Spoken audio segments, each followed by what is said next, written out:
Ah, téléphone éteint, popcorn rempli, moi aussi. Do you get pleasure? Emmanuelle, c'est un film culte de 1974 que son réalisateur ne voulait surtout pas voir excisé. Il souhaitait que le film sorte dans des salles classiques et pour cause, le film n'est pas si démonstratif que ça. Mais on est en 1974 et les gens ont un balai dans le cul, ou plutôt ont le cul si serré qu'un balai ne rentrerait pas. Cela dit, même en étant très détendu, j'imagine pas rentrer un manche à balai. Le film est adapté d'un roman de 1959, potentiellement écrit par une femme, Emmanuelle Arsan. Je dis potentiellement parce qu'il y a des rumeurs qui disent que ce serait peut-être son mari qui aurait écrit le roman ou qu'ils auraient écrit le roman à quatre mains. Mais pour plus d'informations recontextualisées, je vous invite à voir le documentaire d'Emmanuel à Emmanuel, sous-titré Deux films au cœur de deux révolutions sexuelles, qui est sorti sur France TV. Mais revenons-en rapidement au film original que j'ai rattrapé la veille au soir du matin où j'allais aller voir le remake. J'avais cette œuvre en stock depuis un bon moment déjà, et je savais qu'un jour je voulais le rattraper pour la culture. Et non, ce n'est pas une vanne parce que je n'étais pas spécialement attiré par ce film. Parce que moi, les boulards érotiques ou pornax de l'ère préépilatoire, c'est pas du tout mon truc. Cette affiche également, qui est très culte, m'a toujours paru un petit peu austère, un petit peu bourgeoise. Moi, le personnage d'Emmanuel ne m'attirait pas comme ça dans son fauteuil en rotin, avec des perles autour du cou, voilà, puis un petit côté un peu austère dans le visage. Moi, c'est quelque chose qui me refroidissait un peu. Image qui n'est pas du tout dans le film en plus, que ce soit ce fameux fauteuil en osier, alors il y a bien deux, trois petits sièges en osier qui se baladent dans le film, mais pas véritablement ce siège, et on ne voit jamais Emmanuel dans cette tenue, ni même avec ce collier de perles. Mais bref, je me disais que je me devais de le voir un jour, et l'instant est venu. Et à l'instar de Brigitte, j'ai sauté donc sur le Emmanuel des années 70. Je peux me faire striker pour ça ou pas? Et mon rouleau de sopalin est resté complet, c'est quand même un film pas bien foufou. Le scénario est creux, ça tire en longueur et pas de la manière dont j'avais espéré. Ce film serait soi-disant la représentation des fantasmes masculins. Je trouve ça toujours un peu insultant parce que en tant que mec, il y a beaucoup de choses avec lesquelles je suis en désaccord par rapport au goût des autres hommes. Mais alors que, rappelons-le, l'histoire est quand même de base censée être écrite par une femme. En tout cas, moi, personnellement, en tant qu'homme, je n'y trouve pas mon compte. Si les scènes de lesbianisme sont loin de m'avoir dérangé, tout ce qui était culture du viol, léchage de sueur ou partager sa femme avec d'autres hommes, c'est personnellement des choses qui ne n'attisent aucun désir en moi. Les actrices vont de potable à jolie, mais il n'y en a aucune chez moi qui a provoqué un vrai coup de cœur ou une vraie montée glandulaire. La scène la plus stimulante pour moi restera celle de l'avion, mais dans la partie cabine passager, et aussi un petit peu la Marie-Ange qui se tripote sous son short avec une photo sur sa cuisse de Paul Newman qui a l'air ravi de la situation. Marie-Ange était le personnage que je trouvais peut-être la plus mignonne, mais au final un personnage très peu exploité. Donc des personnages que je ne déteste pas, mais pour lesquels j'ai pas non plus un gros affect. Donc voilà un peu pour mon avis sur l'original. Mais passons dès maintenant, sans spoiler, au remake de 2024. Si vous êtes fan de l'original, je pense que ce film n'est absolument pas pour vous. Il n'y a presque aucun lien avec l'original. D'ailleurs, la réalisatrice a déclaré qu'elle ne voulait pas vraiment faire un remake et qu'elle n'avait pas regardé le film en entier. Donc c'était quoi le plan? C'était juste d'essayer d'utiliser l'étiquette Emmanuel pour faire des entrées supplémentaires? Est-ce que c'était une manière de faire un pied de nez à l'œuvre jugée aujourd'hui trop misogyne, etc., trop patriarcale, et une envie d'effacer ce qui a été fait pour le remplacer? C'est dommage parce que je pense que le film aurait mérité d'avoir sa propre identité et qu'ils vont se tirer une balle dans le pied en faisant un remake. Parce que déjà autour de moi, il y a très peu de gens qui ont entendu parler du film, et quand je leur en parle, il y en a plein qui me disent qu'ils n'ont pas envie de le voir parce qu'on ne touche pas à l'original. Pour eux, il a une aura culte. Et je pense que ceux qui le regarderaient, c'est éventuellement des gens qui justement aiment l'original et ont peut-être envie de retrouver certaines choses en mieux fait, puisque le film d'origine, c'est quand même un film complètement fauché, fait à l'arrache. Donc revoir éventuellement le même genre de film avec des libertés, une meilleure mise en scène, voilà, des meilleurs éclairages, etc., peut apporter quelque chose, mais le film va prendre un angle tout à fait différent. Dans la partie spoiler, je vous expliquerai exactement quels liens avec le premier film reviennent, ça sera assez court. Là où l'original explorait le désir de bout en bout d'une Emmanuelle avide de jouissance, ici on a une Emmanuelle qui peine à jouir, frigide, mécanique, ayant perdu le plaisir, et triste, c'est d'ailleurs même un mot qu'emploie le personnage. C'est pas forcément un défaut, mais là pour l'instant je me situe de manière à ce que les fans de l'original comprennent pourquoi ils risquent de peut-être pas aimer ce film. Je pense qu'il faut vraiment aller voir ce film en sachant dans quoi on s'engage, parce que même moi qui n'ai pas spécialement apprécié l'original, j'ai été un petit peu perdu au début et c'est pas tout à fait ce à quoi je m'attendais. Ce qui n'en fait pas un mauvais film, mais par contre, j'aurais cette fois-ci préféré être un peu averti parce que je me coupe toujours de la désinformation. J'aime découvrir les films vierges de toute info et en fait là, j'aurais peut-être aimé le savoir à l'avance. Je pense que c'est un film que j'ai déjà apprécié, mais que je vais apprécier encore plus à une seconde vision. Parce que je serais plus perdu pendant le film à me demander pourquoi ils prennent cette direction alors que c'est pas du tout celle de l'original. La sensualité, sexualité est beaucoup moins constante aussi que dans l'original. On s'attarde beaucoup plus sur le scénario et le film est plus long d'un bon quart d'heure que l'original. Donc à vous de voir si vous pouvez y trouver votre compte en sachant que du coup vous n'allez pas être sur une œuvre qui va vraiment vous montrer de la sensualité de bout en bout. Je dirais comme ça à vue de nez qu'il y a 30% de scènes sensuelles, démonstratives, physiques. J'ai entendu pas mal de gens ces dernières années critiquer le sexe light de films comme 50 nuances degrés et consorts. Ici, ça ne sera pas beaucoup plus subversif, hein. Vous n'aurez pas beaucoup plus que ce que vous ont proposé ce type d'œuvre dite érotique. Et le sexe ici dans Emmanuel y est même moins chaleureux. L'original, ça suivait le parcours d'une ingénue qui avait envie de devenir une vraie femme en multipliant les expériences sexuelles, des expériences qui la ravissaient de plus en plus et qui creusaient de plus en plus son appétit sexuel. Ici, c'est l'opposé complet. On a une femme affirmée, de caractère, plus âgée, qui semble avoir déjà fait le tour des expériences sexuelles et qui ne ressent plus de plaisir, qui a l'air blasée ou qui n'a au final jamais connu réellement le plaisir ultime. Et donc, elle baise triste. C'est quand même un truc assez régulier dans le cinéma français. On dirait un peu qu'elle multiplie même les expériences comme pour retrouver un souvenir, une sensation qu'elle a peut-être jadis connue, ou justement une quête d'une sensation qu'elle ne connaît pas encore. Donc c'est en ça où on est vraiment sur deux films complètement opposés.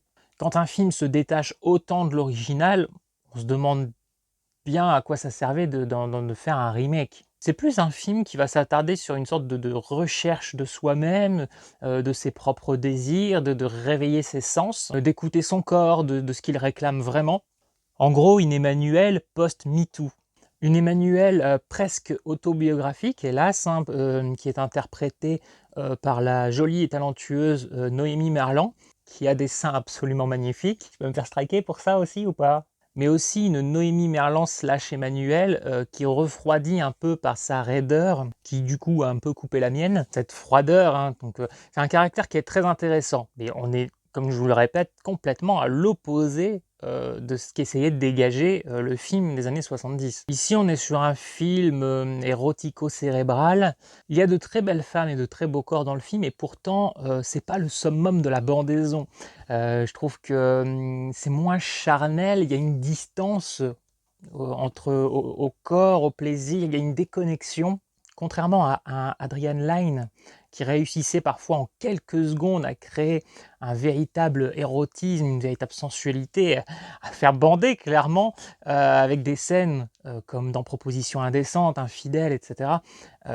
Ici, le film prend parfois un peu plus le temps, et pourtant, il ne va jamais créer une stimulation aussi forte. Après, tout dépend de quel type de spectateur vous êtes par rapport à ça.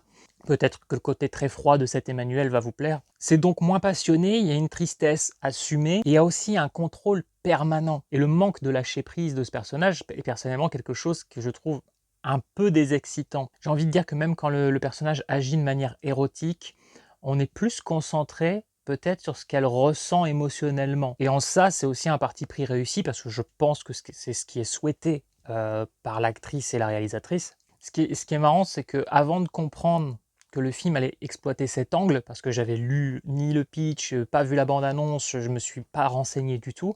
Je me disais en observant Noémie Merlan qu'elle avait ce côté, rigide et froid, du mannequin, ce côté même sans émotion. Vous savez, vous voyez des mannequins défiler sur des podiums, elles sont parfois très jolies, mais elles ont un visage très austère, elles ont un contrôle parfait de chacun, de leurs mouvements et c'est ce qui fait qu'elles sont au final moins attirantes, moins excitantes que les actrices ou les chanteuses où leurs émotions, transparaissent. Parce qu'au final, un mannequin, c'est juste un petit robot qui avance. Sois belle et tais-toi. Et je me disais que cette actrice, ça elle retranscrivait vraiment, ce type de contrôle de soi et après coup, en rentrant chez moi, en rattrapant deux trois petites choses sur la promotion du film, bah, je me suis rendu compte qu'elle était mannequin. Noémie Merlan, c'est quelqu'un dont je n'ai vu aucun film. J'ai regardé sa filmographie, j'en ai deux trois en stock dans ma collection, mais je ne les ai pas encore regardés. Et donc Emmanuelle, c'est le rôle où je la découvre. Et ça me donne envie de voir d'autres choses de son travail. C'est une actrice qui a l'air assez intéressante. Par contre, je l'ai vue en interview, du coup, après coup, et elle dégage toujours ce caractère comme ça, très froid, cette armure qui pourrait en désémoustiller quelques-uns. Moi, personnellement, d'un point de vue femme, ce côté un peu froid me refroidit donc un peu. Par contre, en tant que spectateur, je trouve aussi cette actrice assez intéressante. Parce qu'elle a quand même, malgré ce côté froid, quand elle joue, elle a quelque chose dans le regard, elle a quelque chose dans le visage. On voit qu'elle a beaucoup de choses à jouer. Elle a beaucoup d'émotions, elle a beaucoup de choses sur le cœur, sur l'âme. Elle peut être très intéressante à suivre. J'ai d'ailleurs trouvé qu'elle se lâchait parfois dans le film en termes de jeu, en termes d'émotion dans son regard, alors que dans les interviews, j'ai toujours l'impression qu'elle est vraiment entre presque une sorte de coquille vide, ou en tout cas quelqu'un qui est muré dans son corps comme ça, qui lui sert d'armure et qu'elle est protégée à l'intérieur de son corps et qu'elle ne montre pas ses émotions, qu'elle dicte à sa coquille, à son enveloppe de rester sur ses gardes. Mais je suranalyse peut-être trop les choses. J'ai tout de même eu une vraie déception, c'est que Naomi Watts est au casting et elle n'a aucune scène sensuelle. Et ça, je dis non. Je pensais qu'elle allait remplacer la cougar blonde du film original. D'ailleurs, la première scène qu'elle a avec Emmanuel, leur première interaction, les premières phrases qu'elles échangent, laissaient à penser qu'elle pourrait être ce personnage. Il y a une sorte de nouvelle Marie-Ange, là, cette fois-ci, elle s'appelle Zelda. C'est interprété par Cha-Cha Yang, qui est très jolie, très désirable. Et elle est d'ailleurs un petit peu plus présente dans le film que celle de l'original. C'est juste dommage, sa scène de sortie, elle est complètement hors champ. J'aurais voulu qu'elle ait au moins une dernière scène, parce que j'aimais bien ce personnage. Pour mon public trichophobe, parlons pilosité, on est passé du ticket de train au ticket de métro. Le ticket de métro, vous savez, ce truc complètement inutile qui nécessite plus qu'un dernier coup de rasoir pour complètement disparaître. Ce petit truc autour duquel les femmes s'échinent à tout bien raser, à essayer d'être au millimètre près, qui se casse la tête à contourner cette zone, à être minutieuse. Pourquoi ? C'est comme si vous déposiez un joli parquet ciré et vous laissez au milieu un carré de moquette. Je comprends pas. Je veux des réponses. Les scènes sensuelles sont d'abord assez courtes, elles attisent un petit feu qui ne prend jamais. Cela dit, on pourrait faire le parallèle justement avec ce que ressent le personnage. Je dirais que comme Emmanuel, ce film, je l'ai regardé de manière un peu mécanique, sans déplaisir et en même temps sans jamais vraiment atteindre la jouissance. Et clairement, hélas pour lui, et pour le travail de la réalisatrice et des actrices, le film n'atteindra pas du tout un statut culte comme l'original. Je n'imagine pas du tout ce film devenir culte. Je pense au contraire qu'il va être très desservi par son statut de remake. Je pense pas du tout que ça va cartonner. Dommage, j'espère me tromper pour lui. Puis sur des groupes de cinéma, j'ai parlé du fait que j'avais été voir le remake. Plein de gens m'ont dit, mais je ne savais même pas qu'un remake d'Emmanuel existait, était en chantier. Ils en parlaient depuis un moment, et d'ailleurs c'était Léa Seydoux qui était d'abord pressentie pour le rôle. Bon, personnellement, je trouve qu'on a gagné au change avec Noémie Merlan. Et cette affiche, elle est dommage aussi. On dirait une affiche de DTV, vous savez, de téléfilms un peu sensuels. Vous savez, tous ces téléfilms avec des titres genre Jeu fatal, Dangereuse proposition, enfin je vous dis des titres complètement au hasard, mais vous voyez tous ces trucs de téléfilms qu'on a vus et revus, qui peuvent même passer parfois un peu sur M6. Je trouve que l'affiche, elle est un petit peu low cost. Elle n'a pas une identité forte. Alors, il fallait pas forcément reprendre cette histoire de fauteuil en rotin, mais il fallait tabler sur une nouvelle image marquante, sur quelque chose qui qui nous fasse retenir cette affiche, parce que là je trouve qu'elle reste assez anonyme, c'est assez ironique en sachant qu'il y a le nom du personnage en gros dessus. En prenant en compte le film tel qu'il est, moi j'aurais opté pour une image par exemple de Emmanuel dans l'avion, voilà, une pause dans la cabine passager de l'avion. Ça aurait fait écho au film original, avec le titre en plus, ça aurait été assez marquant. L'image aurait pu être très belle. Ou pourquoi pas le face-à-face masturbatoire voilà, entre Emmanuel et Zelda, qui aurait aussi évoqué le film original.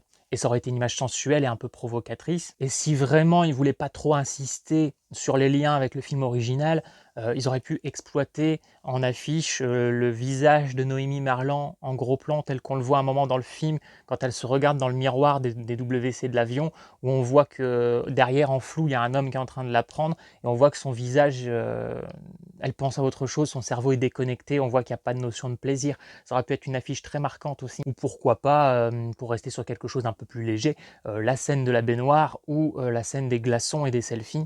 Sûrement la scène que j'ai trouvée la plus excitante, avec aussi un petit peu le final. Mais voilà, un manque d'iconographie de ce film, hein. Là, l'affiche, je la trouve vraiment très quelconque. Ils sont vraiment passés à côté, je trouve. Peut-être que c'est une sobriété assumée, sauf que si tu veux faire passer un message aussi important que celui de ton film, c'est bien d'essayer de frapper fort, d'attirer le plus de public possible. Et je pense que toutes les idées que je vous ai suggérées ici pour l'affiche, qui sont de toute façon des choses qui appartiennent au film, auraient un peu plus interpellé, un peu plus attiré l'œil. C'est pas une affiche qui vient vous titiller l'œil, quel qu'il soit. Donc un film que je ne vais pas vous conseiller si vous cherchez à retrouver l'esprit de l'ancien, ni si vous voulez vous encanailler, hein. C'est pas non plus le film le plus érotique qui existe. C'est vrai que si vous voulez un peu de subversion, c'est pas du tout l'angle du film. Retournez sur YouPorn. Mais le film, moi, me plaît pour ce qu'il est.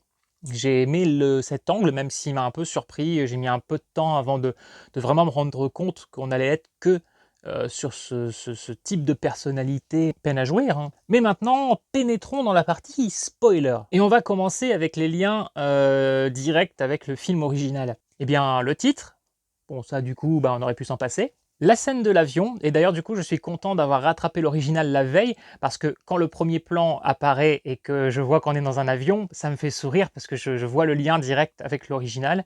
Là où c'est un peu dommage, c'est que là on n'a pas la scène dans la cabine passager. On se contente seulement de la cabine des WC, ce qui est déjà beaucoup plus timide, et surtout, c'est le genre de scène qu'on a vu et revu à travers plein de types de films, notamment les comédies romantiques qui ont utilisé à très nombreuses reprises ce genre de scène. Donc il n'y a rien de bien novateur, et ça rend le lien avec le film original au final assez anecdotique. Je trouve aussi que l'invitation d'Emmanuel à ce que cet homme se joigne à elle est beaucoup moins explicite que dans le film original.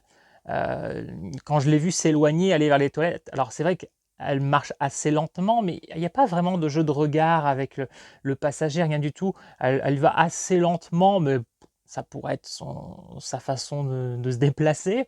Elle ferme la porte, pareil, assez lentement, mais une fois de plus, bon, je m'attendais à ce qu'elle elle laisse un petit entrebâillement. Et là, ça aurait été une vraie invitation.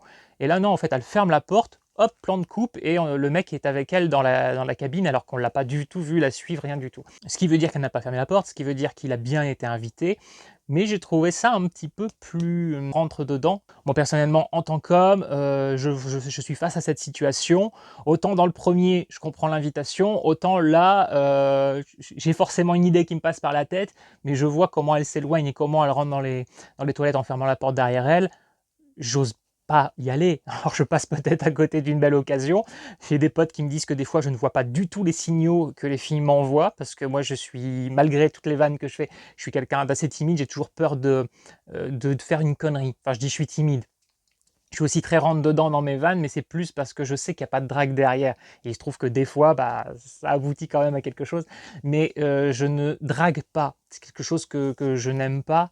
J'ai toujours peur du rejet. Donc pour moi, aller prendre un risque comme ça, d'aller voir une demoiselle et de potentiellement la gêner, la mettre mal à l'aise, de s'être mal compris, c'est quelque chose que je ne fais pas. Donc là, je ne vois pas vraiment l'invitation. Bon, c'est pas très grave, hein. Lui, il a compris et il a bien compris, c'est ce qu'elle voulait, tant mieux. La seule vraie scène que je trouve qui est réellement remakée, c'est celle donc de Emmanuel et de Zelda qui sont face à face, et qui commencent à se caresser. D'ailleurs, on voit bien la différence de caractère entre les 2, comme on le voyait déjà dans l'original. Sauf que dans l'original, Emmanuel trouvait assez vite du plaisir, alors que là, la Emmanuel 2024, on voit qu'elle n'arrive pas à débrancher son cerveau. Et si vous regardez bien, Zelda est assise dans un petit siège, en osier aussi, en rotin là. Donc il y a un clin d'œil quand même volontaire, hein, à l'original, malgré le fait de vouloir se distancier de lui. Et aller pour essayer de chercher encore un petit lien. Le premier se passait à Bangkok, ici ça se passe à Hong Kong, donc il y a une petite part d'exotisme en variant les ethnies. Mais alors là, après, je pourrais pas aller plus loin pour vous trouver vraiment des liens avec le film de 74. Il y a une scène où Emmanuel raconte en détail ce qu'elle a fait dans la cabine de WC de l'avion.